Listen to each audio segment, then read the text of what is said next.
नमस्कार दोस्तों, welcome to सरकार स्टडी बेस्ड एजुकेशन। चलिए यहाँ पे हम बात करने वाले हैं इंटरनेट एंड वेब डिज़ाइनिंग के अंतर्गत जो आपकी सेकेंड यूनिट है। सेकेंड यूनिट के अंतर्गत आपको देखने को मिलेगा HTML। HTML का मतलब होता क्या है, सारी चीज़ें हम जानेंगे।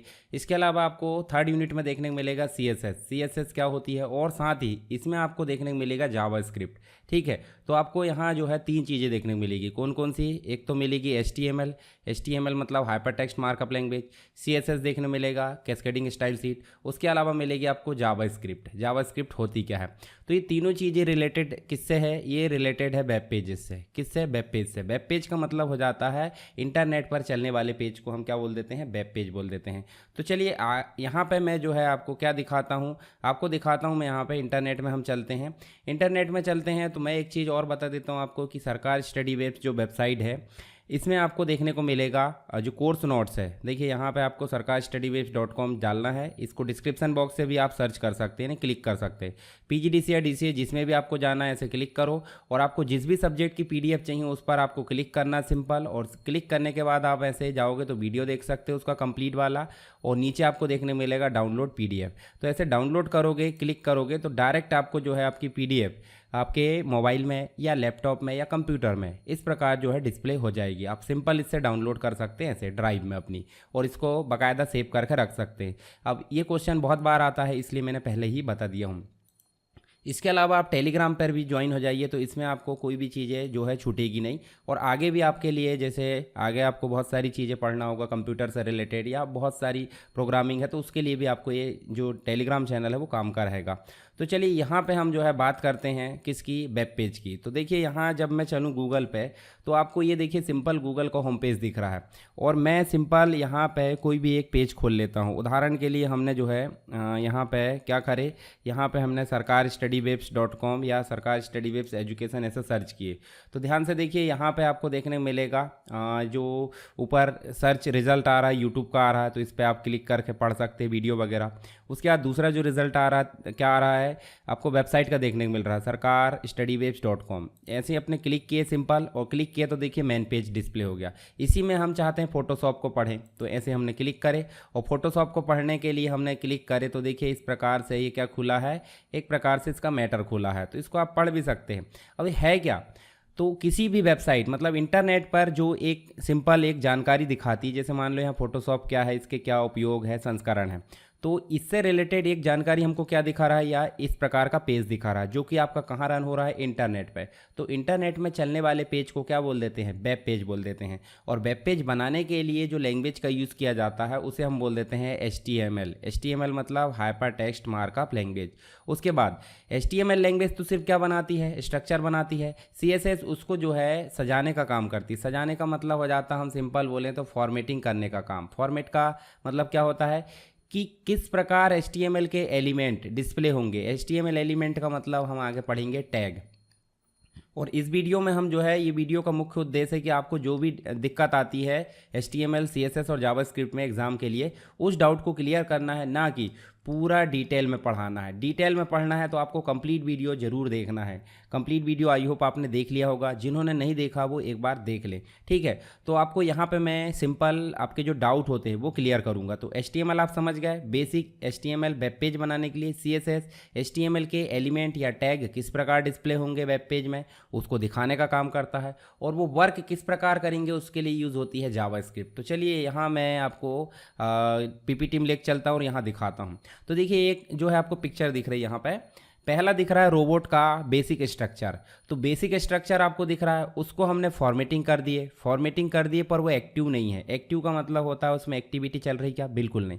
यहाँ पे वो शांत खड़ा हुआ है, देखिए हथियारों से सज्जित है, और यहाँ पे ये खड़ा हुआ है, परंतु यहाँ पे एक्टिवेट भी है। एक्टिवेट का मतलब उसमें जो है वर्किंग चालू है। तो आप सिंपल समझ जाइए कि सबसे पहले हमको क्या बनाना पड़ता है? Basic structure. तो इसको आप मान लीजिए वेब पेज, ये जो बेसिक स्ट्रक्चर इसको क्या मान लीजिए? Web page. तो वेब पेज का बेसिक स्ट्रक्चर कौन बनाने का काम करेगा? HTML। उसको फॉर्मेटिंग यानी किस प्रकार डिस्प्ले होना चाहिए उसको दिखाने का काम कौन करता है? CSS। अब वो दिखाने का काम बस से कुछ नहीं होता, उसमें एक्टिविटी होना चाहिए, यानी काम होना चाहिए। तो काम कैसे होगा या किस प्रकार वो काम करेगा, उसके लिए यहाँ काम करता है जावास्क्रिप्ट। तो HTML एक वेब पेज लैंग्वेज है, CSS एक कैस्केडिंग स्टाइल शीट है और जावास्क्रिप्ट एक प्रकार की स्क्रिप्टिंग लैंग्वेज है। तो डायनेमिक रूप से या एक्टिव रूप में या एक्शन लाने के लिए क्या उपयोग होता है, जावास्क्रिप्ट। तो चलिए यहाँ पे हम जो है सभी चीज़ों को एक एक करके यहाँ जान लेते हैं। तो सबसे पहले HTML की बात करते हैं। तो HTML की अगर बात करें तो HTML जो है आपका एक प्रकार की वेब पेज लैंग्वेज है। तो हम यहाँ देख लेते हैं, इसका पूरा नाम होता है हाइपर टेक्स्ट मार्कअप लैंग्वेज। क्या होता है, हाइपर टेक्स्ट मार्कअप लैंग्वेज। और यहाँ जो होती है वेब पेज को बनाने के लिए इस लैंग्वेज का उपयोग किया जाता है। एग्जाम में क्वेश्चन आता है कि आप HTML को समझाइए और HTML के विभिन्न वर्जन या उसकी विशेषताओं को समझाइए, या फिर HTML के स्ट्रक्चर को कैसे तैयार करते हैं। ये कुछ विशेष प्रकार के क्वेश्चन हैं जिसको मैंने आपको IMP क्वेश्चन नाम का एक वीडियो है उसमें आपको बता दिया हूँ। तो आप उसको देख लिए होंगे, नहीं देखे तो आप एक बार देख लेना। इसके अलावा देखिए, जो स्ट्रक्चर होता है वेब पेज का उसको डिस्क्राइब करने के लिए किसका उपयोग किया जाता है, HTML का। साथ ही यहाँ देखिए आपको विभिन्न प्रकार के एलिमेंट्स का उपयोग किया जाता है। अब एलिमेंट्स की अगर बात करें तो आगे हम एलिमेंट्स के बारे में और डिस्क्राइब करेंगे। जैसे आप मान लीजिए HTML है, तो HTML यहाँ देखिए इस प्रकार से है, किस प्रकार आ रहा है, ये देखिए कर्ली ब्रैकेट के अंतर्गत, कर्ली ब्रैकेट नहीं बोले उसे, लेस देन ग्रेटर देन, तो ये एंगल ब्रैकेट या एंगुलर ब्रैकेट बोल देते हैं। तो एंगुलर ब्रैकेट के अंतर्गत क्या लिखे हमने, HTML। अब ये HTML सिंपल तो लिखा है, परंतु लास्ट में आप देखोगे तो इसमें एक और जोड़ी है, स्लैश के साथ आया। तो यहाँ देखिए आपको कंप्लीट, यहाँ इस प्रकार का जो लिखा जाता है एंगुलर ब्रैकेट के अंतर्गत, इसे बोलते हैं स्टार्ट टैग। क्या बोल देते हैं, स्टार्ट टैग, ठीक है। और इसको बोल देते हैं एंड टैग। इसी प्रकार आप देखोगे तो हेड लिखा है, इसी प्रकार टाइटल लिखा है, देखो टाइटल यहाँ शुरू हुआ और टाइटल यहाँ बंद हो गया। इसी प्रकार H1 लिखा है, H1 यहाँ शुरू हुआ और यहाँ बंद हो गया। तो आप सिंपल समझ जाइए कि जो H1 इस प्रकार से लिखा उसको स्टार्ट टैग बोलेंगे और इसको बोलेंगे हम एंड टैग। और बीच में क्या लिखा है, सिंपल आपको टेक्स्ट देखने को मिलेगा। तो ये देखिए स्टार्ट टैग, एंड टैग और आपको बीच में टेक्स्ट देखने को मिलेगा, इनको बोल देते हैं हम HTML का एलिमेंट। क्या बोल देते हैं, HTML के एलिमेंट। तो HTML के एलिमेंट की विभिन्न सीरीज का जो कलेक्शन होता है वो कहलाता है HTML। और जो HTML एलिमेंट बनता है वो किससे मिलकर बनता है, टैग से। यानी कि टैग कैसे होते हैं, एक तो स्टार्ट होता है और एक होता है आपका एंड टैग। तो ये दोनों टैग से मिलकर क्या बनता है, अच्छा दोनों टैग से भी नहीं, यहाँ बीच में एक और जो होता है आपका टेक्स्ट होता है। तो तीनों चीज़ों से मिलकर क्या बन जाता है, यहाँ पे एलिमेंट बन जाता है। इसके अलावा देखिए जो भी कंटेंट मतलब जो हमने लिखे हैं उसको ब्राउज़र, अब ब्राउज़र आप समझते हैं, ब्राउज़र मतलब गूगल क्रोम हो सकता है, मोज़िला फायरफॉक्स, उसमें दिखाना कैसे है, किस प्रकार डिस्प्ले होगा कंटेंट, उसको दिखाने का काम भी HTML का ही होता है, ठीक है। अब स्ट्रक्चर को दिखाने के काम की बात हो रही है, अभी तो स्टाइल हम बात करेंगे किसमें, CSS में। इसके साथ ही देखिए इसमें आपको जो है विभिन्न प्रकार की हेडिंग टैग है, लिंक टैग है, पैराग्राफ टैग है, ये सारी चीज़ें देखने को मिल जाती है। तो सिंपल आपसे अगर एग्ज़ाम में पूछा जाता है क्या कि आप जो है यहाँ पे जो बेसिक स्ट्रक्चर है उसको समझाइए, किसका, HTML का। तो एग्जाम में आपसे पूछा जाएगा वेब पेज का बेसिक स्ट्रक्चर समझाइए या वेब पेज या HTML का स्ट्रक्चर समझाइए। तो आपको क्या करना है, ये डॉक टाइप तो हमारे लिए ज़्यादा इंपॉर्टेंट नहीं, आपको शुरू करना है स्टार्ट यहाँ से HTML और एंड करना इस प्रकार। तो बीच में आपका हेड भी आ जाएगा, हेड क्लोज हो जाएगा, बीच में टाइटल आ जाएगा, टाइटल यहाँ क्लोज हो जाएगा, बीच में टेक्स्ट आप कुछ भी दे सकते हैं, फिर बॉडी है, बॉडी क्लोज हो गई और एक आध H1 और P लिखकर आप क्लोज कर दीजिए। ये बन जाएगा आपका वेब पेज का स्ट्रक्चर, ठीक है, सिंपल HTML डॉक्यूमेंट या वेब पेज का स्ट्रक्चर। इसको आपको समझा देने के करके है कि जो HTML है वो क्या करता है, मेन टैग होता है जिसके थ्रू ये डिफाइन किया जाता है कि ये पेज जो है हमारा वेब पेज है। दूसरा हेड टैग क्या डिफाइन करता है कि जो भी आप विंडो आएगी, जैसे मान लो ये आपने एक विंडो डिस्प्ले करे ब्राउज़र की, तो जो टाइटल आप लिखते हो, टाइटल यानी हेडर को कंटेंट करने का काम हेड टैग करता है, क्या लिखा जाना चाहिए उसको टाइटल बताता है। बॉडी, इस पेज में क्या डिस्प्ले होगा उसको बताने का काम बॉडी टैग करता है। और उसके अंदर अलग अलग चीज़ों को दर्शाने के लिए H1 है, P है, लिंक टैग है, लिस्ट टैग है, टेबल टैग है, ये सारी चीज़ें यहाँ पर डिफाइन की जाती है। अब देखिए इनको डिस्क्राइब भी कर दिया, इसको हिंदी में भी आप देख सकते हैं, आपको PDF मिल जाएगी। देखिए मैं PDF आपको दिखाता हूँ, जैसे आप देखोगे देखिए यहाँ टोटल हिंदी में भी आपको देखने को मिलेगा कंप्लीट मटेरियल, जो मैंने PDF आपको डाउनलोड करना बताया वहाँ पे ये PDF मिल जाएगी। चलिए ये चीज़ें हो गई। उसके बाद देखिए HTML एलिमेंट, जैसे मैंने बताया टैग, स्टार्ट टैग होता है और एंड टैग होता है, बीच में आपका टेक्स्ट, इनसे मिलकर क्या बन जाता है HTML एलिमेंट। जैसे कि H1 एलिमेंट है, P एलिमेंट है, ये सब एलिमेंट कहलाते हैं। अब आप देखिए है यहाँ आपको देखिए स्टार्ट टैग में स्टार्ट टैग, एंड टैग और बीच में कंप्लीट आपका टेक्स्ट।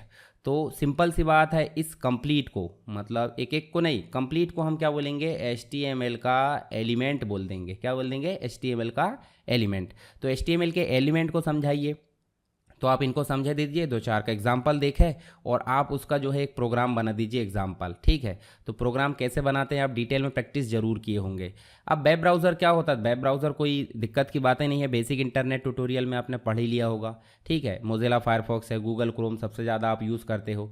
बेसिक पेज का स्ट्रक्चर मैंने बता दिया हूँ कि HTML को बंद करना है, हेड है, फिर हेड यहाँ बंद हो गया, बीच में आपका टाइटल कंटेंट हो गया, बॉडी है, बॉडी यहाँ बंद हो गया और बीच में आप छोटे छोटे जो भी टैग है वो आप रख सकते हैं। फिर आपसे एग्ज़ाम में पूछा जाएगा कि HTML क्या है, HTML क्या है वो तो पूछ लिया, साथ में आप उसका जो है वर्जन पूछा जा सकता है। वर्जन मतलब हो जाता है संस्करण। क्या हो जाता है, संस्करण, यानी कि HTML में जो जो फीचर्स जोड़े गए हैं उसको एक नए नाम से ला दिया गया है, उसी को बोल देते हैं वर्जन। तो पहले तो देखिए यहाँ पे हिस्ट्री, तो हिस्ट्री के अंतर्गत 89 के अंतर्गत देखिए WWW बना था, वर्ल्ड वाइड वेब, ये सबसे इंपॉर्टेंट चीज़ है। उसके बाद इसी के आगे हम देखेंगे 91 में HTML बना, फिर HTML+ 2.0, ऐसे आगे बढ़ते गया। ठीक है, इसके बाद 3.2 है, 4.0 है, 1 देखिए XHTML आ गया, एक्सटेंसिबल मार्कअप लैंग्वेज, साथ में HTML, या ऐसे बोल सकते हैं हम डायनेमिक HTML या DHTML इसको बोल सकते हैं। फिर उसके बाद देखिए 2008 में HTML5 फर्स्ट पब्लिक ड्राफ्ट बना। फिर यहाँ देखिए, यहाँ आपको HTML5 लिविंग स्टैंडर्ड मिला। उसके बाद देखिए यहाँ पे W3C यानी कि जो वर्ल्ड वाइड वेब कंसोर्टियम है, एक प्रकार से स्टैंडर्ड ऑथोराइजेशन है, उसने रिकमेंड किया HTML5 को। फिर 5.1 आया, 5.2, फिर उसके बाद देखिए 5. यहाँ पे सेकंड एडिशन आया और यहाँ 5.2 आया। तो इस प्रकार 17 तक आप देख सकते हैं। हालांकि ये चीज़ें धीरे धीरे अपग्रेड हो रही है, पर आप इतना भी लिख दोगे तो भी काम चल जाएगा। इसके बाद देखिए आपसे एग्जाम में पूछा जा सकता है कि HTML एडिटर क्या है। तो HTML एडिटर का मतलब सिंपल आप समझिए कि जिस भी प्रोग्राम के अंतर्गत हम HTML की कोडिंग लिखते हैं, मान लो आप किसके अंतर्गत लिखते हैं, सबसे जो इम्पोर्टेंट है हमारा नोटपैड, जिसमें आप काम करते हो, जो बेसिक विंडोज़ का होता है। जैसे हमने स्टार्ट में गए और यहाँ चले सीधे नोटपैड ओपन करें और यहाँ हम जो है क्या कर लेते हैं, एक न्यू फाइल बना लेते हैं। ये देखिए न्यू फाइल हमने बना ली है। तो जो नोटपैड है, नोटपैड के अंतर्गत हम देखेंगे सिंपल हम एक कोडिंग लिखते हैं। जैसे हमने ये लिखे HTML और हमने नीचे इसको क्लोज़ कर दिए। क्लोज़ इसलिए करते हैं क्योंकि काम कंप्लीट हो जाता है तो क्लोज़ कर देते हैं। तो नोटपैड के अंतर्गत जो भी हम काम करेंगे वो लिख देंगे और डॉट HTML के साथ में हम सेव कर देंगे। तो नोटपैड को हम क्या बोल देंगे, ये टेक्स्ट एडिटर है, या फिर हम उसी में HTML एडिटर की फैसिलिटी उपयोग कर सकते हैं। तो विभिन्न प्रकार के HTML एडिटर है। अब सिंपल आपको एक HTML प्रोग्राम बनाने की बारी आएगी तो नोटपैड स्टार्ट करना तो बन जाएगा। दूसरी चीज़ आप देखोगे तो यहाँ पे आपको हेड लिखना पड़ेगा। फिर उसके बाद हेड को मेरे हिसाब से अगर देखें तो आप जो है जब भी कोई टैग को शुरू करते हैं तो आप उसको तुरंत बंद कर दिया करें। ठीक है, इस प्रकार से, तो उससे क्या होगा, बाद में बंद करने की टेंशन ख़त्म हो जाएगी। बीच में आप लिख दो कि भाई फर्स्ट वेब पेज, इस प्रकार से आपने फर्स्ट वेब पेज लिखे। हेड के बाहर आकर आपने क्या लिखे, आप लिख दो यहाँ पे बॉडी, ये लिख दिया आपने बॉडी, और बॉडी को भी नीचे ला के क्या कर दो, क्लोज कर दो। तो ये आपने कर दिए क्लोज, और बीच में आपको सिंपल लिख देना है H1 के अंतर्गत, H1 एक हेडिंग टैग है, और ऐसा लिख दो welcome to my first web page. इस प्रकार से आपने लिख दिए और H1 को क्लोज कर दिए। इतना काम करें, ये तो बेसिक स्ट्रक्चर है। साथ ही आप जो है पैराग्राफ लिख सकते हैं कि भाई P टैग से पैराग्राफ लिख दिए और यहाँ लिख दिए दिस इज़ फर्स्ट पैराग्राफ। इस प्रकार से आप चाहे तो कुछ भी मैटर यहाँ पे यूज़ कर सकते हैं। ये मैंने P टैग को बंद कर दिया।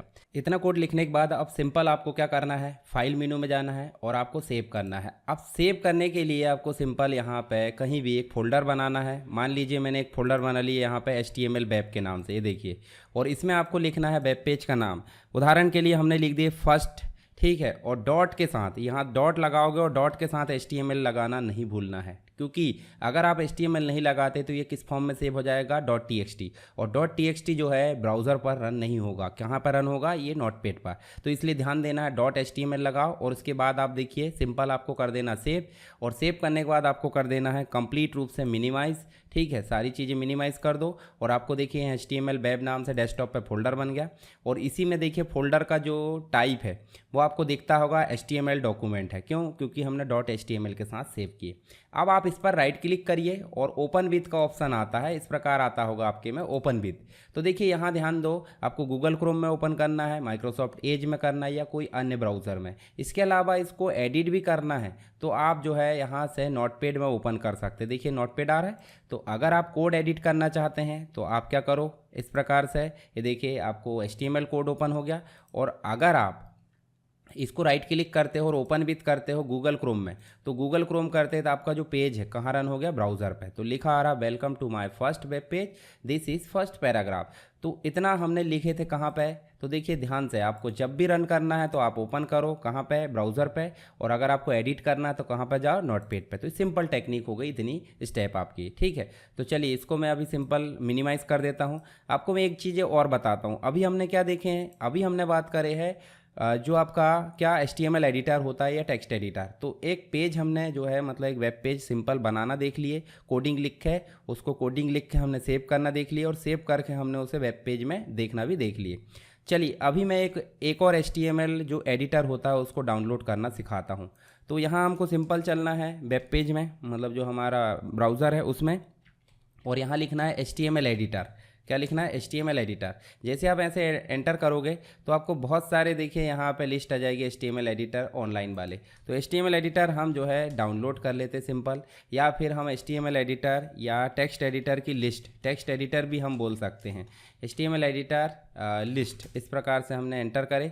तो ध्यान से देखिए यहाँ पे आपको इतने सारे HTML एडिटर या फिर टेक्स्ट एडिटर दिख रहा है। नोटपैड है, ठीक है, एटॉम है, अल्ट्रा एडिट है, सबलाइम है, टेक्स्ट पैड है, कैट है, अलग अलग प्रकार के आपको दिखेंगे। तो नोटपैड आपका सिंपल विंडोज़ का हो गया और बाकी चीज़ें आप अपने हिसाब से यूज़ कर सकते हैं। तो नोटपैड प्लस प्लस भी यूज़ कर सकते हैं। मेरे हिसाब से सबलाइम आप यूज़ कर सकते हैं या विजुअल स्टूडियो कोड यूज़ कर सकते हैं। जैसे आप देखोगे तो आपको, चलिए मैं पहले सबलाइम डाउनलोड कर देता हूँ। इस प्रकार आपने क्लिक करे, ये सिंपल आप क्लिक कर लो और इसके पेज में जाना सिंपल। देखिए यहाँ पे इस पर क्लिक करोगे तो आप देख सकते हैं, या फिर डायरेक्टली आप क्या करो, यहाँ पे लिखो सबलाइम, क्या लिखो, सबलाइम टेक्स्ट डाउनलोड, इतना लिखोगे, देखिए ऊपर ही आ गया सबलाइम डाउनलोड। इस प्रकार आप डाउनलोड करोगे और डाउनलोड करने के बाद देखिए यहाँ आपको स्क्रीन पर दिख रहा है, आपको मैक OS के लिए करना। मैक OS का मतलब जो एप्पल के लैपटॉप होते हैं, विंडोज़ के लिए करना है या फिर लाइनक्स के लिए, तो मुझे विंडोज़ के लिए करना है। इस प्रकार मैंने क्लिक करा और देखिए यहाँ जो है, यहाँ डाउनलोडिंग होने लगा है। पहले से ऑलरेडी डाउनलोड था पर मैंने आपको डाउनलोड करना सिखा दिया। इसके अलावा आपको एक दो और दिखा देता हूँ ताकि एग्ज़ाम में आप कंफ्यूज ना हो। एक VS कोड नाम से एडिटर आता है, देखिए VS कोड डाउनलोड करो और देखिए डाउनलोड विजुअल स्टूडियो कोड, तीनों चीज़ों के लिए यहाँ पे भी मैक है, लाइनक्स है और विंडोज़ है। तो आप विंडोज़ के लिए करना चाहते हैं तो ऐसे क्लिक कर लो और ऐसे क्लिक करोगे तो देखिए यहाँ जो है डायरेक्ट लिंक आ गई डाउनलोड की, ये भी डाउनलोड होना स्टार्ट हो गया। ये देखिए यहाँ पे, अब ये थोड़ा बड़ा है, इसको बंद कर देते हैं। हम चलते हैं यहाँ पे सबलाइम में, ये देखिए डाउनलोड हो चुका है। इसको सीधे ऐसे क्लिक करते हैं और क्लिक करने के बाद ये देखिए यस, और यस करोगे तो यहाँ नेक्स्ट करना है, नेक्स्ट करना है, इस प्रकार से, और ये कंप्लीट रूप से इंस्टॉल हो जाएगा। अब इसमें भी आप कोडिंग कर सकते हैं। कैसे करोगे, आपको जाना है स्टार्ट में और देखिए यहाँ लिखना है सबलाइम। ये देखिए एप्लीकेशन आपका इंस्टॉल हो चुका है, इस पर क्लिक करना है और क्लिक करने के बाद इसको कर लो आप बड़ा। अब बड़ा करने से अच्छा है कि भाई आप जो है इसको हाफ में कर लो। हाफ में इसलिए करना है कि एक में आप ब्राउज़र रख लेना, यहाँ पे आप जो है ब्राउज़र रख लो, ठीक है।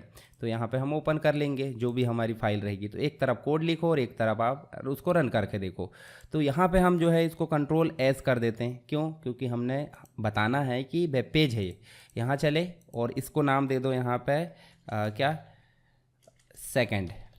second.html। इस प्रकार से यहाँ भी आपको करना है और आपको सेव करना है। जब आप ऐसा सेव कर दोगे second.html, देखिए टैब आ गई और यहाँ आपको सिंपल लिखना है HTML। देखिए ये आ गया आपके सामने HTML। इस पर आपको क्या करना है, एंटर करना है। जैसे आपने एंटर करे, ध्यान से देखो कंप्लीट रूप से सारी चीज़ें, अनावश्यक चीज़ें हटा दो।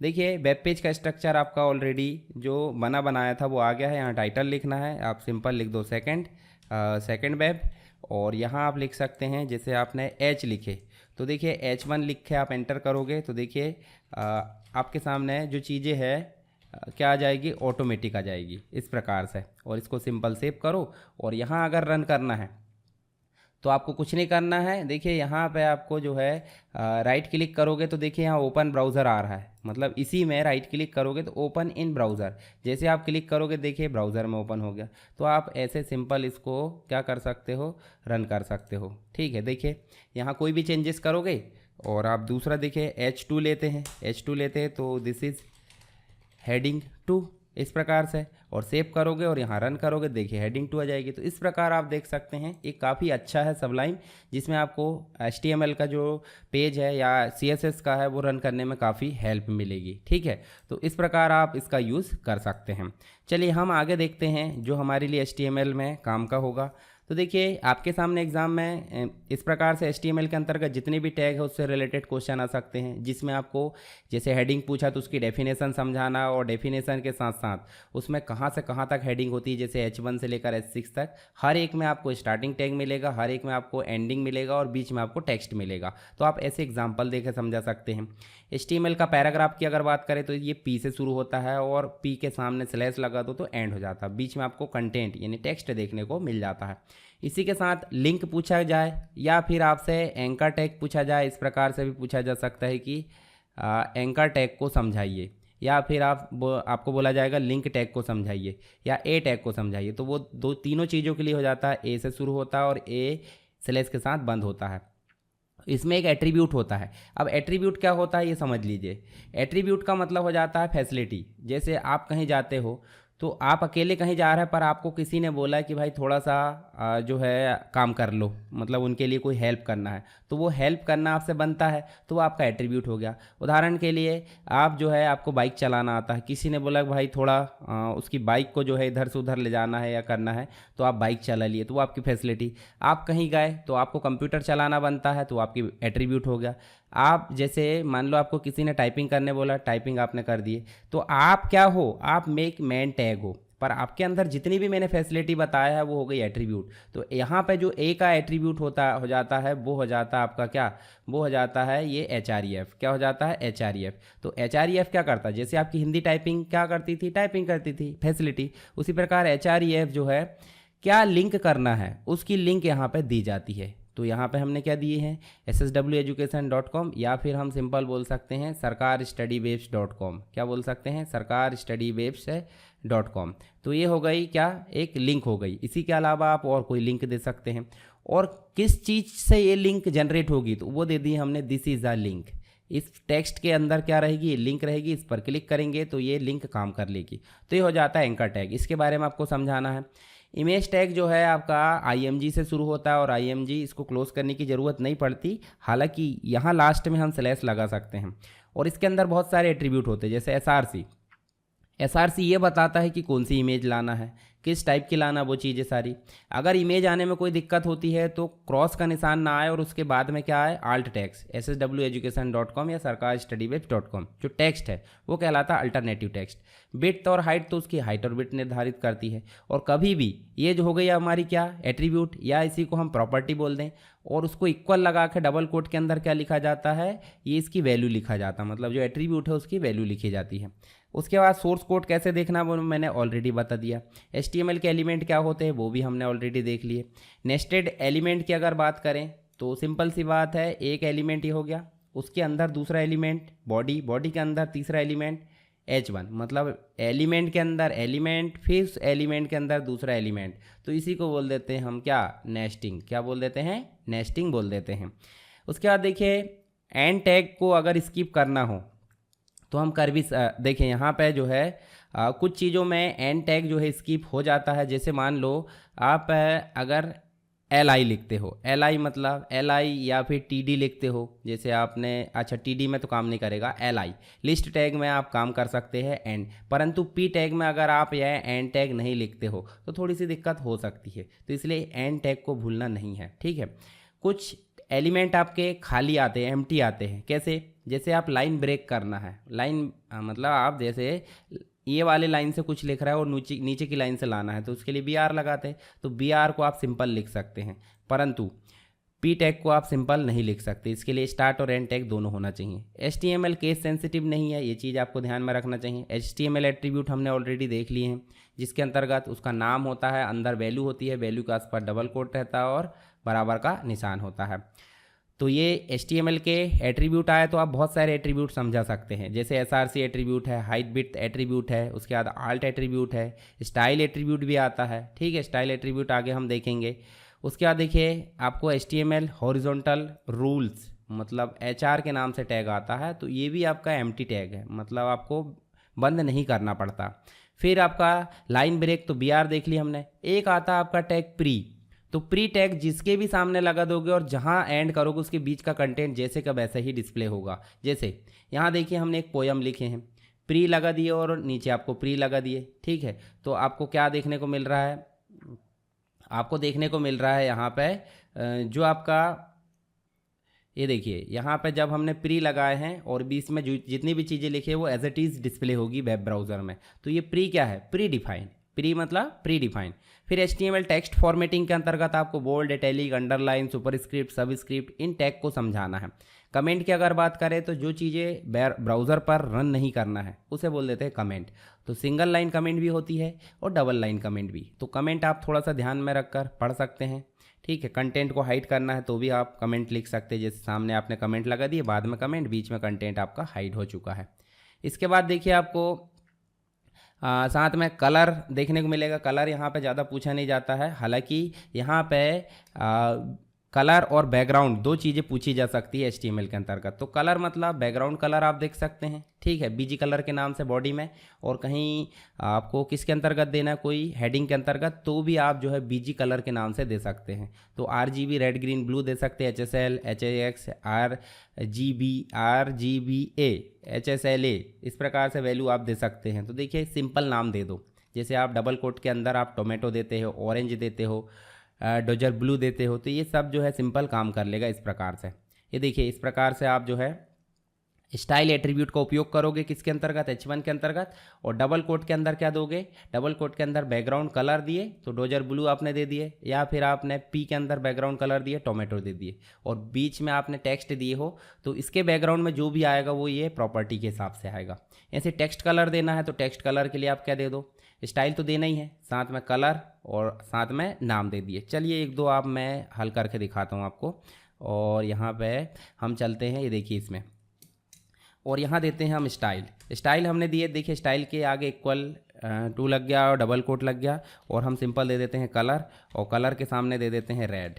ठीक है, और सेमी कॉलन से आप इसको क्लोज करोगे और यहाँ जाकर रिफ्रेश करोगे, देखिए रेड आ गया।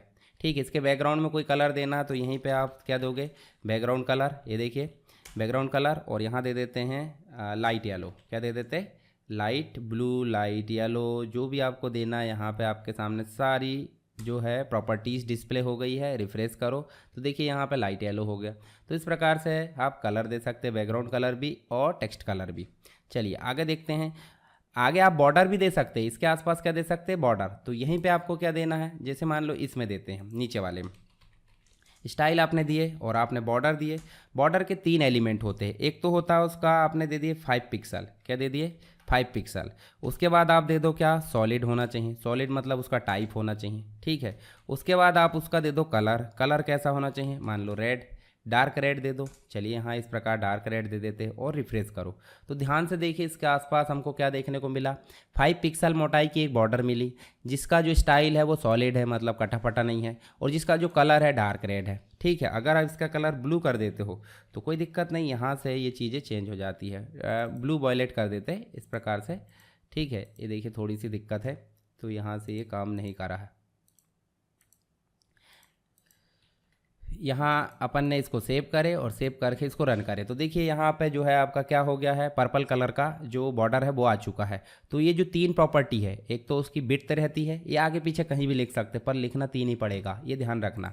ठीक है, उसके बाद देखिए बॉर्डर आप दे सकते हैं इस प्रकार। लिंक हमने यूज़ कर लिए, अब इमेज के अंदर लिंक यूज़ करना है तो कोई दिक्कत नहीं, सामने आप ए टैग लगा दो और उसके बाद आप अंदर एक लिख दो इमेज। ठीक है। तो इमेज पर जैसे क्लिक करेंगे तो ये वेब पेज रन हो जाएगा, इसको बोलते हैं इमेज की लिंक। ऐसे बुकमार्क आप बना सकते हैं। बुकमार्क बनाने के लिए आपको कोई भी हेडिंग को, उदाहरण के लिए इस हेडिंग को एक नाम प्रदान करना पड़ेगा। उस नाम को प्रोवाइड करने के लिए आपको यूज़ करना पड़ता है आईडी। क्या यूज़ करना पड़ता है? आईडी, ठीक है। और आईडी में जो भी नाम दोगे उसको आप लिंक में यूज़ कर सकते हैं। ये कहलाती है आपकी बुकमार्क की लिंक। इसको डिटेल में मैंने समझाया हूँ, जब आपको डिटेल पे जो आपका मिलेगा क्या वीडियो मिलेगा उसमें, ठीक है। डिटेल वीडियो कहाँ मिलेगा? तो देखिए, आपको ज़्यादा परेशान होने की ज़रूरत नहीं है। आपको डिटेल वीडियो मिलेगा कहाँ पे? आप टेलीग्राम पे भी जाओगे तो नोट्स कैसे डाउनलोड करना है ये आप वीडियो देख लेना, अभी भी बता दिया मैंने। उसके बाद आपको सारे सब्जेक्ट के इंपॉर्टेंट क्वेश्चन भी मिल जाएंगे। साथ ही आपको देखिए प्लेलिस्ट डीसीए सेकंड सेम और पीजीडीसीए सेकंड सेम के अंतर्गत ये लिंक पर क्लिक करो, सारी वीडियोस मिल जाएंगे। फर्स्ट सेम है तो फर्स्ट सेम की लिंक क्लिक करो, और इंपॉर्टेंट क्वेश्चन चाहिए तो उसकी लिंक आप क्लिक कर सकते हैं। तो इस प्रकार आपको किसी भी प्रकार की समस्या नहीं होने वाली है। फिर आपसे एग्जाम में पूछा जाएगा HTML टेबल क्या है, उसके एट्रीब्यूट, साथ में जो है उसमें अगर बोलेगा कि किसी कंटेंट को ध्यान में रखते हो टेबल बनाओ, तो आपको 3 चीज़ें ध्यान रखना है। एक तो आपको टेबल टैग जो कि बंद होता है, शुरू होता है और बंद होता है। फिर एक TR, देखिए टेबल टैग मतलब कंप्लीट एक टेबल आपने बना दिए। TR का मतलब होता है एक रो, और जो TH है, TH और TD सेम है, तो TH मतलब हो जाता है ऐसे हेडिंग आप बनाना चाहते, 3 आपने बनाया है तो 3 बन गई। ऐसे TR बंद हो गई, फिर TR दूसरी शुरू हुई तो इस प्रकार फिर शुरू हो गई। इसमें भी कितनी है? 3, तो इस प्रकार इसमें भी 3 इस प्रकार बन जाएगी। फिर TR बंद हो गई, फिर TR शुरू हुई तो इस प्रकार देखिए आपको फिर से 3। अगर किसी में 2 है, उदाहरण के लिए ऊपर आप एक ही रखना चाहते हो तो एक ही TD यहाँ काम करेगी। तो इस प्रकार आपको कोई कंटेंट दे देगा और कंटेंट देख के आपको टेबल की इस प्रकार कोडिंग लिखना पड़ेगा। तो टेबल आप बनाकर देख लेना। इसके अलावा टेबल सेल है, रो है, हेडर है, ये सब तो हमने देख लिए। देखिए इसके बाद टेबल की बॉर्डर, तो टेबल की बॉर्डर स्टाइल शीट से हम आगे देना देखेंगे। टेबल का साइज़ आप देख सकते हैं हाइट और विड्थ के हिसाब से। अब एक और क्वेश्चन पूछा जाता है कि टेबल का फॉर्म क्या होता है, मतलब HTML फॉर्म क्या होता है। किसी प्रकार का फॉर्म जो है आपको एग्जाम्पल में दे दिया जाएगा और बनाने के लिए बोला जाएगा। तो चलिए उसी को हम देख लेते हैं।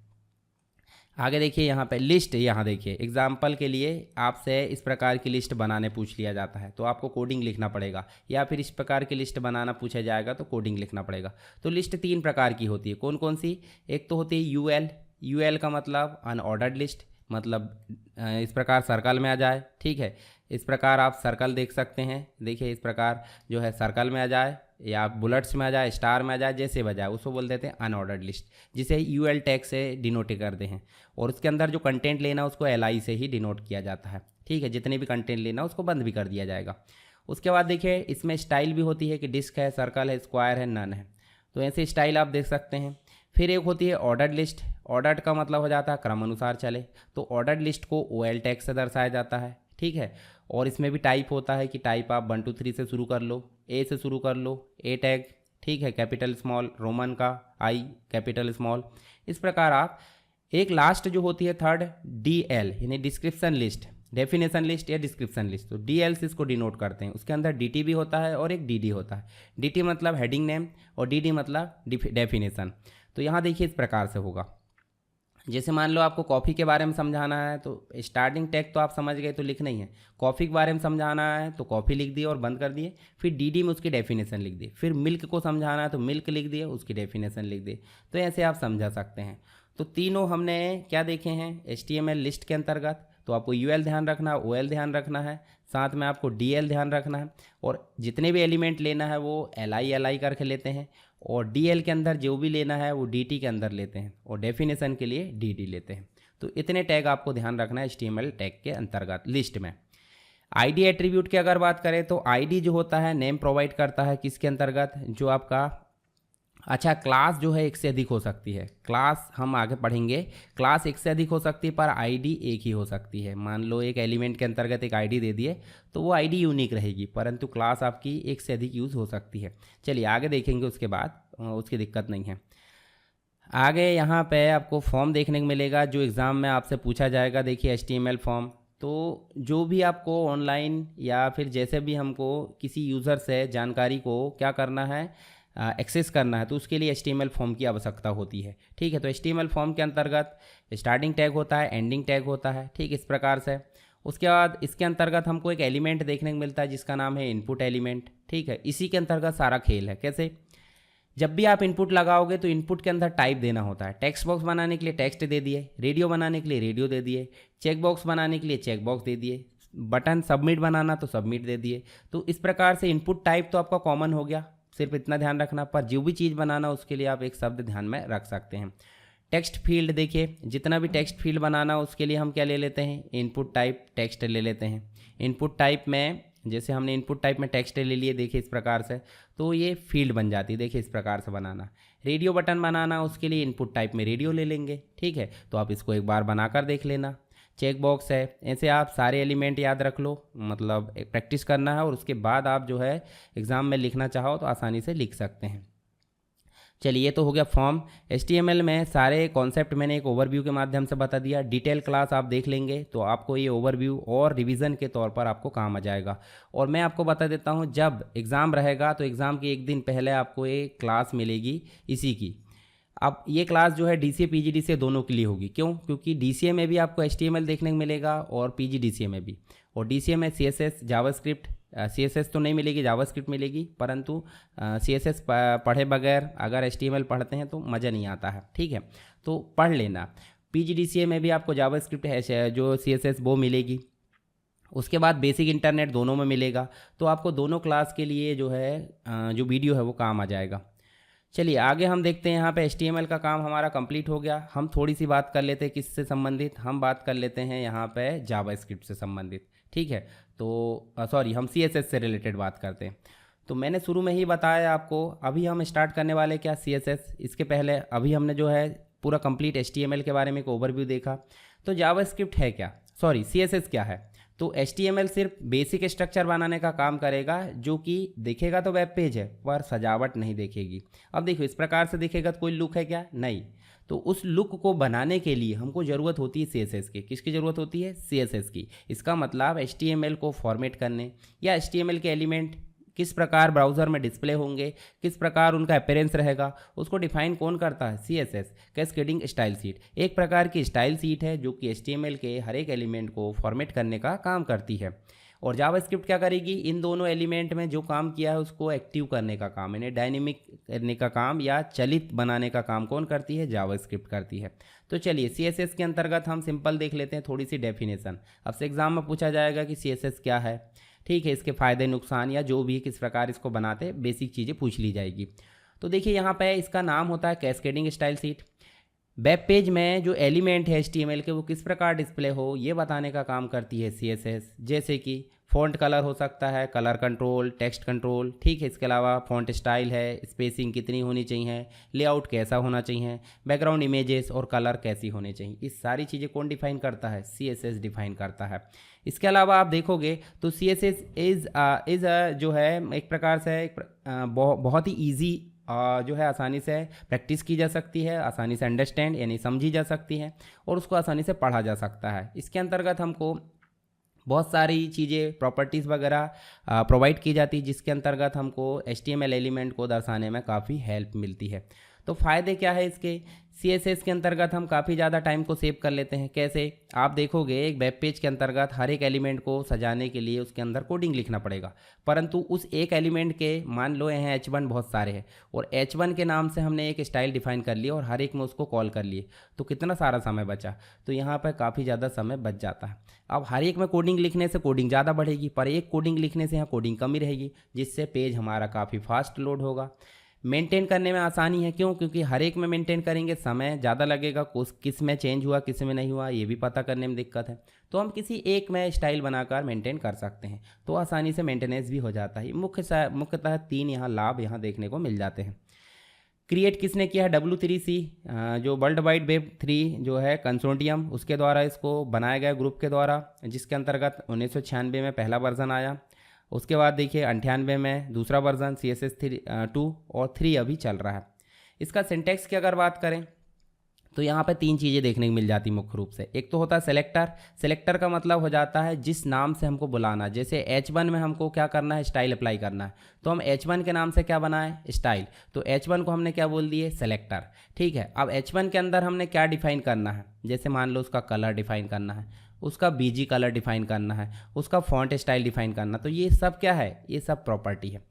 अब आप सिंपल बताओ मुझे, कलर दोगे कि नहीं? तो कलर कोई ना कोई देना पड़ेगा, जैसे रेड दे दिए, ब्लू दे दिए, बीजी कलर में कुछ ना कुछ देना पड़ेगा, फॉन्ट स्टाइल में कुछ ना कुछ देना पड़ेगा। जो कुछ ना कुछ हम दे रहे हैं इस प्रकार से, उसे बोल देते हैं वैल्यू। क्या बोल देते हैं? वैल्यू।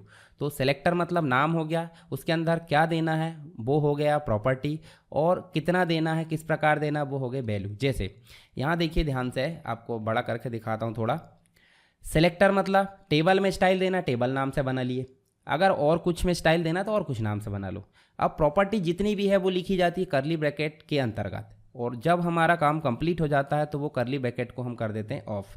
बीच में लिखे हमने बॉर्डर, अभी लिखे थे ना बॉर्डर, तो बॉर्डर लिखे, उसके बाद जितनी भी वैल्यू देना वो देते हैं कॉलन के बाद। कैसे देते हैं? कॉलन के बाद। जैसे यहाँ वैल्यू एक से अधिक भी हो सकती है, एक भी हो सकती है, पर वैल्यू एंड होने के बाद हमको लगाना पड़ता है सेमी कॉलन।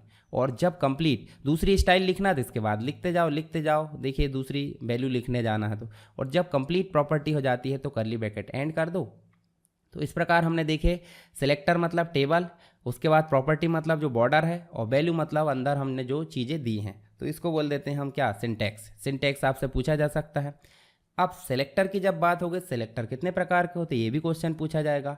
तो देखिए टाइप सेलेक्टर। टाइप सेलेक्टर मतलब उदाहरण के लिए हमने एक पेज लिखे यहाँ पे, देखिए हमने यहाँ लिखे क्या? H1। अगर हम H1 के नाम से कोई स्टाइल दे देते हैं तो क्या हो जाएगा? वो H1 क्या है? एक HTML एलिमेंट है। HTML एलिमेंट मतलब ये टैग बना बनाया है। P टैग क्या है? जैसे हम यहाँ पे दे देते हैं P टैग, ये देखिए P टैग क्या है? P बना बनाया पहले से। तो जो चीज़ें पहले से बनी बनाई है उस नाम से अगर कोई स्टाइल लेते हैं, सेलेक्टर लेते हैं, तो वो कहलाता है type selector. The type selector, the मतलब यूनिक। अब हो जाता है एक यूनिवर्सल सेलेक्टर। यूनिवर्सल का मतलब आता है जिसके सामने स्टार लगाकर आप कोई नाम दे देते हो, सिर्फ स्टार लगा के, और प्रॉपर्टी डिसाइड कर देते हो, तो वो हर एक एलिमेंट में यहाँ पे काम करेगा। नाम ही है यूनिवर्सल, मतलब हर जगह। फिर एक हो जाता है क्लास सेलेक्टर। डॉट डिव, अब ये डिव को जहाँ जहाँ कॉल करेंगे क्लास के नाम से तो वो अप्लाई हो जाएगा। इस प्रकार आईडी तो यूनिक होती है, तो आईडी नाम से अगर हमने बना ली तो उसमें ये अप्लाई हो जाएगा। फिर एक हो जाता है ग्रुपिंग, तो H1 H2 H3, तो यहाँ पे ये जो हो जाता है एक साथ देने के लिए ग्रुपिंग सेलेक्टर यूज हो जाता है। तो इन सबको आपको समझाना है और इनको एग्जांपल वाइज भी समझाना है। तो आप ध्यान से देखिए यहाँ पे, जैसे स्टाइल सीट की अगर बात करें तो स्टाइल सीट 3 प्रकार की होती है। जैसे यहाँ देखो आप इस पेज में समझिए, पूरा डिटेल में तो मैं प्रैक्टिस करके नहीं दिखाऊंगा क्योंकि ज़्यादा टाइम हो जाएगा। तो आपको कॉन्सेप्ट क्लियर कराने का उद्देश्य है ताकि आपको कोई प्रकार का डाउट ना रहे। डिटेल वीडियो में आप देख लेना, थोड़ा सा टाइम निकाल कर देखना ही पड़ेगा, उससे क्या होगा, शॉर्ट में कोई चीज़ें समझाना बहुत जो है पॉसिबल नहीं हो पाता है।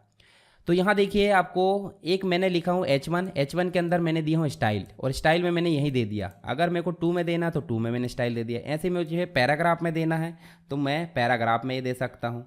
ठीक है, इस प्रकार से स्टाइल दे सकता हूँ कि भाई पैराग्राफ का कलर क्या होना चाहिए। ठीक है, मैंने दे दिया यहाँ पे ग्रीन होना चाहिए। ठीक है, इस प्रकार से मैंने दे दिया, और इसके अंदर मैंने देख दिया क्या, पैराग्राफ। क्या लिख दिया? पैराग्राफ। और इसको मैं कर देता हूँ इस प्रकार सेव, और रिफ्रेश करते देखिए पैराग्राफ का कलर ग्रीन हो गया। अब देखिए हर एक में मुझे अलग अलग डेफिनेशन देना पड़ रहा है, क्यों ना मैं एक ही जगह ये सारी चीज़ें डेफिनेशन दे दूँ। तो मैं यहाँ पे दे दूँगा क्या? स्टाइल। क्या दे दूँगा? स्टाइल। और इस स्टाइल के अंदर मैं दे दूँगा क्या, कि जितनी भी H1 आए वो H1 क्या हो जाए, H1 जो है यहाँ पे हम बात कर लेते हैं कि जितनी भी H1 आए उसका बैकग्राउंड कलर क्या हो जाए, बैकग्राउंड कलर उसका हो जाए, मान लो हमने कर लिए लाइट ब्लू, लाइट कोरल कर लो, लाइट इस प्रकार से कोई भी कर लो इस प्रकार। ठीक है, तो यहाँ ध्यान से देखो, अभी तो हम रिफ्रेश करेंगे तो कोई फ़र्क नहीं पड़ रहा क्योंकि H1 एक ही है। हम एक और H1 ले लेते हैं। देखिए यहाँ पे हम चलते हैं और यहाँ एक और H1 ले लेते हैं, यहाँ H1 एक और ले लेते हैं, और यहाँ हेडिंग 1 लिख देते हैं और रिफ्रेश करते हैं। तो देखिए इसका कलर 1 हो गया। उसके बाद आप देखोगे तो हम एक और H1 ले लेते हैं। ये देखिए नीचे हमने एक और यहाँ पे जो है आपके सामने क्या देखने मिला, आपको देखने को मिला यहाँ पे, ध्यान से देखिए 2 H1 हो गई। तो मुझे बताओ मैंने यहाँ स्टाइल लिया क्या? नहीं, मुझे स्टाइल लेने के लिए सिर्फ एक ही बार लिखना पड़ा है जो कि हेड टैग में है। हेड टैग में स्टाइल टैग शुरू हुआ और स्टाइल टैग बंद हुआ, और उसके बाद हमने क्या लिखे, जितनी भी प्रॉपर्टी हमें देना वो लिख लिए। अब यहाँ क्यों अप्लाई नहीं हो रहा, ये भी तो H1 है। तो ये अप्लाई इसलिए नहीं हो रहा है क्योंकि यहाँ पर सेपरेट बैकग्राउंड कलर दिया है। अगर मैं इसको उठा लेता हूँ, उदाहरण के लिए मैंने उठा लिया और रिफ्रेश करता हूँ तो यहाँ भी अप्लाई हो गया। तो इस कहने का मतलब है कि जब तक इनलाइन में है तब तक वो इंटरनल का काम नहीं करेगा। और एक और हो जाती है आपकी, न्यू फाइल बनाकर यहाँ क्या ले सकते हैं हम, एक्सटर्नल ले सकते हैं और उसको लिंक टैग से लेते हैं। लिंक टैग से मतलब यहाँ लिंक लेंगे और लिंक टैग हम दे देंगे, यहाँ पे देखिए रिलेशन स्टाइल सीट है, टाइप उसका टेक्स्ट या CSS है और HREF के अंदर हम लिंक दे देंगे जो भी CSS फाइल लेंगे। तो चलिए इसको हम जो है थ्योरी में पढ़ लेते हैं थोड़ा सा। तो हमने 3 प्रकार के स्टाइल देखे। पहला तो हमने H1 के अंदर लिए, उसे इनलाइन स्टाइल सीट बोलते हैं। हेड टैग के अंदर लिए, उसे इंटरनल बोलते हैं। और बाहर से जो CSS फाइल लेंगे जिसे लिंक टैग से लाएंगे उसे एक्सटर्नल फाइल बोलते हैं। तो तीनों को आपको समझाना है, तीनों को एग्जाम्पल वाइज भी समझा सकते हैं। कमेंट इसमें इस प्रकार लिखा जाता है।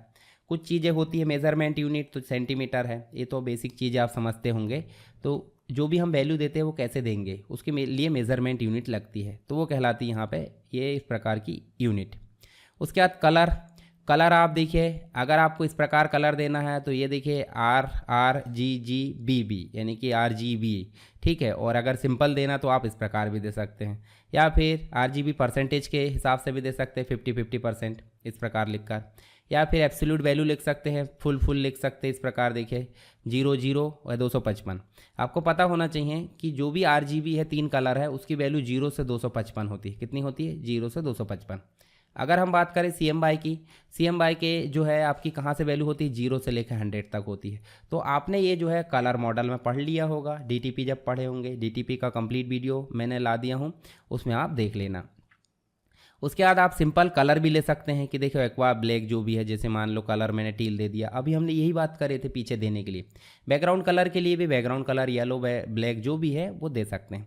फ़ॉन्ट में आप जो है सिंपल देखिए फ़ॉन्ट फैमिली इस प्रकार से कोई भी आप दे सकते हैं। इनको आप एक बार पढ़ लेना। टेक्स्ट कलर आप दे सकते हैं, इमेज दे सकते हैं, ठीक है, जैसे हमने HTML में इमेज देखे थे। लिंक दे सकते हैं, लिंक का कलर कैसा होना चाहिए और उसका विजिटेड कलर कैसा होना चाहिए, हावर कलर कैसा होना चाहिए, एक्टिव कलर कैसा होना चाहिए।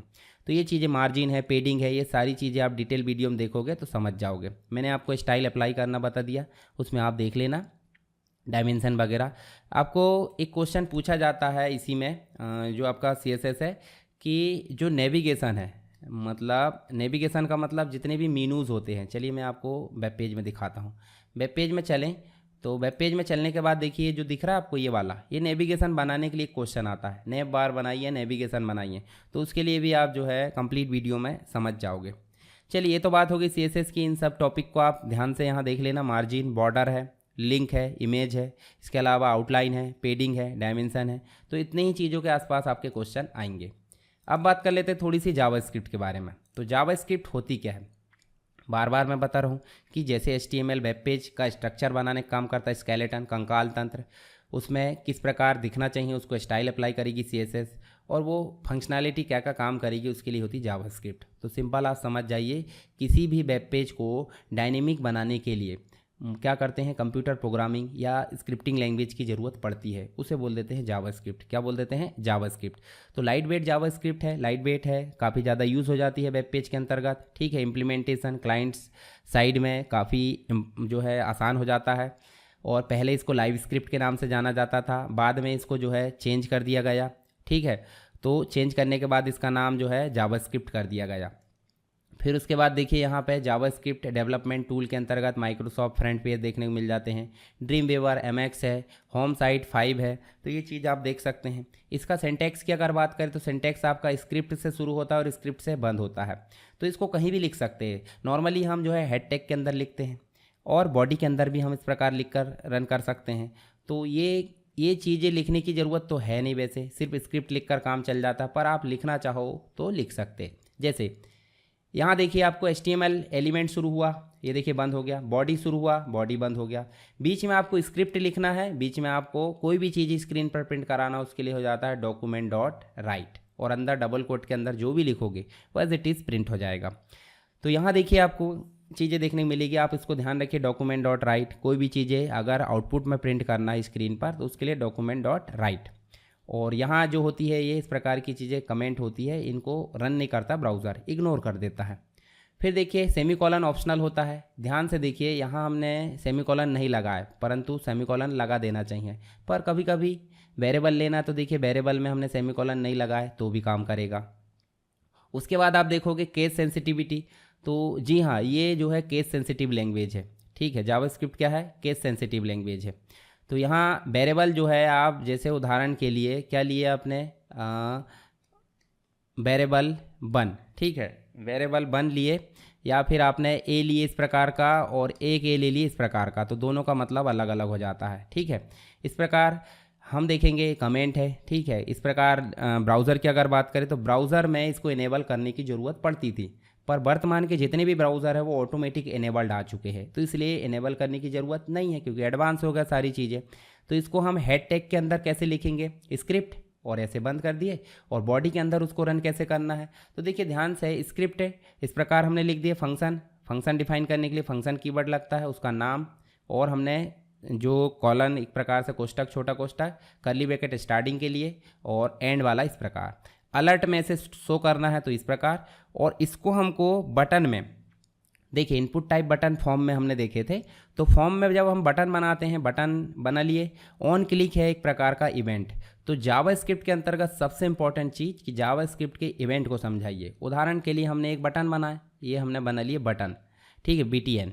इस पर जब हम क्या करेंगे क्लिक, तो क्लिक करने को बोल देते हैं इवेंट।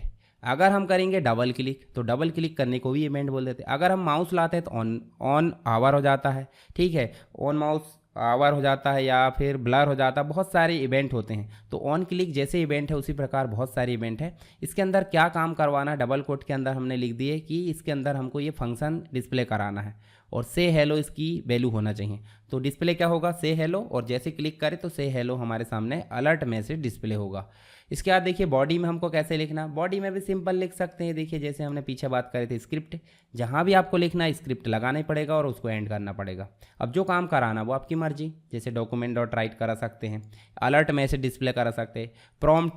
प्रॉम्प्ट मतलब हो जाता है इनपुट बॉक्स, इनपुट मतलब रन टाइम पे अगर यूज़र से इनपुट चाहिए तो उसके लिए इनपुट बॉक्स लिया जाता है, यानी कि प्रॉम्प्ट लिया जाता है। तो ये देखिए हमने पहले तो हेड में डिफाइन करे और उसको बॉडी में जो है हमने रन करा लिए, बॉडी में भी और हेड में भी, दोनों चीज़ में। ऑन क्लिक जो है हमारे इवेंट हमने देख लिए। एक्सटर्नल फाइल से अगर जावास्क्रिप्ट लाना तो उसके लिए क्या लगाना पड़ता है, स्क्रिप्ट टाइप टेक्स्ट या जावास्क्रिप्ट जैसे CSS में लगाए थे, और SRC में लिंक देना पड़ता है फाइल की, जैसे वहाँ .css देते थे वैसे यहाँ .js देना पड़ता है, और उसको रन करा लो जहाँ भी रन कराना है। डेटा टाइप की अगर बात करें तो आपने प्रोग्रामिंग अच्छा MS एक्सेस पढ़ा होगा, क्या पढ़े, MS एक्सेस। तो MS एक्सेस में आपने डाटा टाइप पढ़े होंगे कि जो भी हमने ID दी हैं, ID के सामने क्या इनपुट होगा उसके लिए हो जाता है डाटा टाइप। जैसे ID में क्या इनपुट हो जाता है, नंबर, तो नंबर डाटा टाइप है। ID में हमको टेक्स्ट इनपुट करना तो टेक्स्ट डाटा टाइप है। ऐसे ही 8-10 प्रकार के डाटा टाइप थे। ऐसे ही यहाँ पे डाटा टाइप देने की ज़रूरत नहीं पड़ती, क्यों, क्योंकि जब आप किसी भी वेरिएबल में क्या दोगे, वेरिएबल क्या होता है, वेरिएबल एक स्टोरेज एरिया होता है मेमोरी में जो वैल्यू को स्टोर करता है। तो जो भी आप वेरिएबल दोगे उसमें जो भी डाटा स्टोर करोगे उस अकॉर्डिंग, जैसे नंबर स्टोर करना है तो नंबर टाइप का वेरिएबल बन जाएगा। अगर आप उसमें दशमलव वाली चीज़ें स्टोर करते आपको वो बन जाएगा क्या, फ्लोटिंग पॉइंट। अगर आप टेक्स्ट देते हो तो टेक्स्ट स्ट्रिंग बन जाएगा। अगर आप ट्रू और फॉल्स देते हो तो बूलियन बन जाएगा। तो इस प्रकार हम डाटा टाइप को समझ सकते हैं। जावास्क्रिप्ट में वेरिएबल के स्कोप भी होते हैं। स्कोप का मतलब कार्य क्षेत्र, यानी कि ग्लोबल वेरिएबल और ग्लोबल मतलब क्या होता है। यहाँ देखिए एक फंक्शन लिए हमने, फंक्शन का नाम लिया है चेक स्कोप। तो इसके अंदर एक वेरिएबल लिए माय वेरिएबल जिसका नाम है लोकल, मतलब ये काम करेगा सिर्फ इसी फंक्शन में, फंक्शन की वैलिडिटी यहाँ तक है तो इसमें काम करेगा। पर एक वेरिएबल ऊपर भी लिए हैं जिसका नाम है ग्लोबल, तो ये पूरे बॉडी पे काम करेगा, नहीं पूरी स्क्रिप्ट के अंदर जहाँ पे भी उपयोग करो सब जगह काम करेगा। तो इसको ग्लोबल बोलेंगे फंक्शन के बाहर वाले को, और फंक्शन के अंदर वाले को लोकल बोलेंगे। ठीक है, समझ गए होंगे आप। उसके बाद वेरिएबल नेमिंग के रूल पूछा जाएगा। तो रूल में आप सिंपल देखें, रिजर्व वर्ड नहीं होना चाहिए जो पहले से डिफाइन है। ठीक है, जैसे ब्रेक है, बुलियन है। आप देखोगे तो आपको न्यूमेरिक वैल्यू से स्टार्ट नहीं होना चाहिए। जैसे यहाँ देख सकते हैं ये वाला इनवैलिड है, पर ये स्टैंडर्ड एक प्रकार से स्पेशल सिंबल है, अंडरस्कोर इससे स्टार्ट हुआ तो ये काम का है, मतलब ये सही है। केस सेंसिटिव होना चाहिए कि नेम अलग है और ये नेम अलग है। तो इस प्रकार के कुछ रूल्स माने जाते हैं। अब बात कर लेते हैं जावास्क्रिप्ट में रिजर्व वर्ड, तो आप इनको ध्यान में रख लेना थोड़ा सा। ऑपरेटर की अगर बात करें तो ऑपरेटर जो काम करते हैं, जैसे C बराबर A प्लस बी, तो प्लस क्या है, प्लस है, माइनस है, इनटू है, डिवाइड है, सब क्या है, ऑपरेटर। ऐसे ही इक्वल टू लिखे, लेस देन, ग्रेटर देन लिखे थे, सब ऑपरेटर है। तो इन ऑपरेटर को आप ध्यान में रख लेना, जैसे यहाँ मैंने डिस्क्राइब कर दी हूँ, प्लस है, ठीक है, इसके बाद माइनस है, ठीक है, इसके बाद देखिए मॉड्यूल वाले भी है, साथ ही आगे देखोगे इसका एग्जाम्पल भी है। अब एक बार रन करके देख लेना। ये PDF मैं चाहो तो आपको टेलीग्राम पर डाल दूँगा, तो उससे आप जो है इसमें प्रैक्टिस कर लेना। चलिए, ये ऑपरेटर की बात हो गई। ऑपरेटर मतलब जो किसी काम को परफॉर्म करते हैं उन्हें बोल देते हैं ऑपरेटर। तो आगे हम बात करेंगे टाइप ऑफ ऑपरेटर। तो टाइप बताने का काम करता है ये, ठीक है। इसके अलावा देखिए इफ़ एल्स स्टेटमेंट, एग्ज़ाम में पूछा जाता है कि कंडीशनल या फिर ऐसा पूछ लिया जाएगा, क्या पूछा जाएगा, कंट्रोल फ्लो स्टेटमेंट को समझाइए। कंट्रोल फ्लो स्टेटमेंट मतलब इसके अंतर्गत आपको कंडीशनल स्टेटमेंट भी आ जाती है और लूपिंग स्टेटमेंट भी। तो कंडीशनल में आपकी सबसे इंपॉर्टेंट है इफ़, यानी किसी काम को करना है नहीं करना शर्त के आधार पर होता है, उसे बोल देते हैं इफ़ स्टेटमेंट। ऐसे डायग्राम बना दो थोड़ा सा कि भाई अगर कंडीशन सही है तो सीधे रन हो और नहीं है तो गलत कंडीशन रन हो, ठीक है। तो 2 कोड दिए हैं और फाइनल जाके स्टॉप होना है।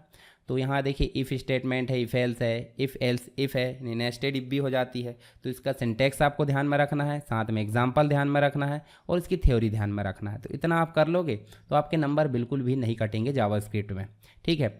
इसके अलावा देखिए स्विच हो जाता है एक, स्विच तो ज़्यादा पूछा नहीं जाता, पर फिर भी स्विच में एक हो जाता है कि अगर जो है आपका केस 1 अगर चालू है, मतलब उसको रन करे, कोड अगर सही है तो जो है काम करेगा, नहीं तो ब्रेक हो जाएगा। फिर कोड सही है गलत, फिर ब्रेक हो जाएगा। तो ऐसे वो चलते रहेगा। स्विच मतलब जो आपका सर्किट बोर्ड होता है, स्विच बोर्ड होता है, वैसे काम करेगा। इसका सिंटेक्स ध्यान में रख लेना और आप जो है इसका एग्जांपल ध्यान में रख लेना, तो आपकी थ्योरी जो है कंप्लीट हो जाएगी।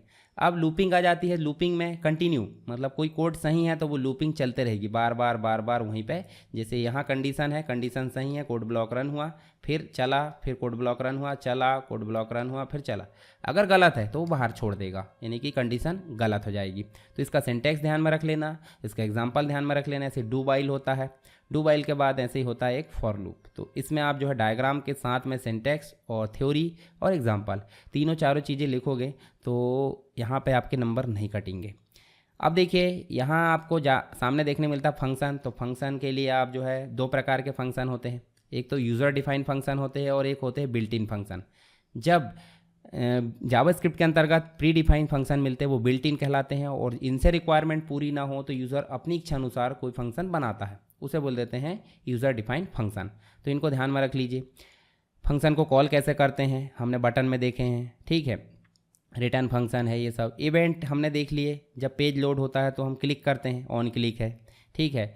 इसके बाद देखिए यहाँ पे ऑफ, देखिए अलग अलग प्रकार के इवेंट होते हैं जिनमें से कुछ नाम याद रख सकते हैं आप। इनको हिंदी में भी देख लेना, इंग्लिश चाहिए तो इंग्लिश वाली ये PDF में डाल दूंगा। ये शॉर्ट नोट्स है जो आपके लिए रिवीजन में काम आएगी, ठीक है। तो इन इवेंट की आप ध्यान में रख लेना, लिस्ट है। डायलॉग बॉक्सेस में आपको ध्यान में रखना, अलर्ट बॉक्स आ जाता है, साथ ही आपको एक और आ जाता है क्या कि भाई आप जो है यहाँ पे देखोगे तो आपको प्रॉम्प्ट वगैरह आ जाता है, जिसके अंतर्गत वो भी डायलॉग बॉक्स मिलता है, ठीक है। इसके अलावा आप देखोगे तो आपको जो है एक मैसेज बॉक्स भी देखने को मिल जाता है। तो ये कुछ डायलॉग बॉक्स है जो आपको ध्यान में रखना है। यहाँ पे एरे भी आपको ध्यान में रखना है, एरे आपसे पूछ लिया जाएगा। तो एक वेरिएबल में सिर्फ एक ही वैल्यू स्टोर की जा सकती है, पर एक ही टाइप के बहुत सारे वैल्यू स्टोर करना तो उसके लिए डिफाइन होती है एरे। तो एरे 2 प्रकार की होती है, एक तो होती है सिंगल डायमेंशनल और एक होती है डबल। डबल के अलावा एक मल्टी भी होती है, तो इनको आप एक बार पढ़ लेना, ठीक है। तो यहाँ मैंने एक ओवरव्यू दिया हूँ, इसका मतलब एक प्रकार से रिवीजन ही समझ लो। हालांकि जब भी आपका एग्ज़ाम होगा पेपर के एक दिन पहले मैं इसका कंप्लीट क्लास लेकर आऊँगा, यूनिट 1 से लेकर यूनिट 5 तक।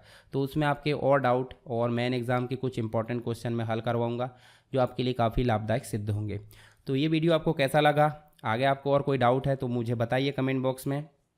किसी भी प्रकार की ज़रूरत है तो आप जो है वेबसाइट विजिट कर सकते हैं कोर्स नोट्स में जाकर, ठीक है, या टेलीग्राम में आप ढूंढ सकते हैं थोड़ा बहुत, ठीक। या फिर भी अगर कोई समझ में ना आए तो आप मुझे कमेंट कर सकते हैं। तो चलिए मिलते हैं नेक्स्ट क्लास में, तब तक के लिए जय हिंद।